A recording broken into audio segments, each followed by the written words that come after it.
សួស្តីបងប្អូនថ្ងៃនេះខ្ញុំចំហុយខ្យងអភិជនដោយសារខ្យងអភិជននេះឆ្ងាញ់ដូច្នេះខ្ញុំបានដាក់គ្រឿងច្រើនទេដើម្បីកុំឲ្យបាត់រសជាតិខ្យងគឺខ្ញុំចំហុយដាក់តែស្លឹកគ្រៃហើយនឹងស្លឹកក្រូចហើយនឹងម្ដេងខ្ទឹមហើយនឹងអំបិលបន្តិចហើយរ៉ូឌីបន្តិចតែប៉ុណ្្នឹងឯងរសជាតិឆ្ងាញ់ណាអញ្ចឹងចាំមើលពេលចំហុយហើយចាំខ្ញុំញ៉ាំឲ្យបងប្អូនមើលនេះបងប្អូននេះឥឡូវឆ្អិនហើយ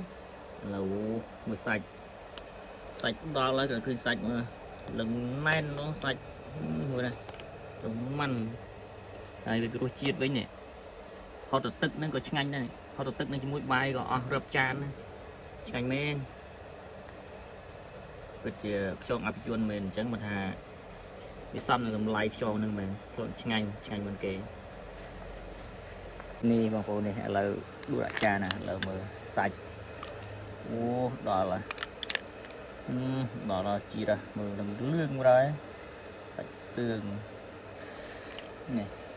ហើយខ្ញុំជ្រលក់ជាមួយទឹកត្រីបុកហើយនឹងបន្លែហ្នឹងមានតកួនហើយនឹងសាឡាត់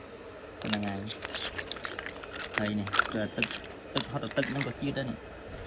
ឆ្ងាញ់ណាស់ចឹង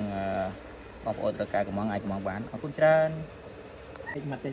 នេះបងប្អូននេះអូមើលដល់ជាតិមើលសាច់ដល់ចូលទឹកមាត់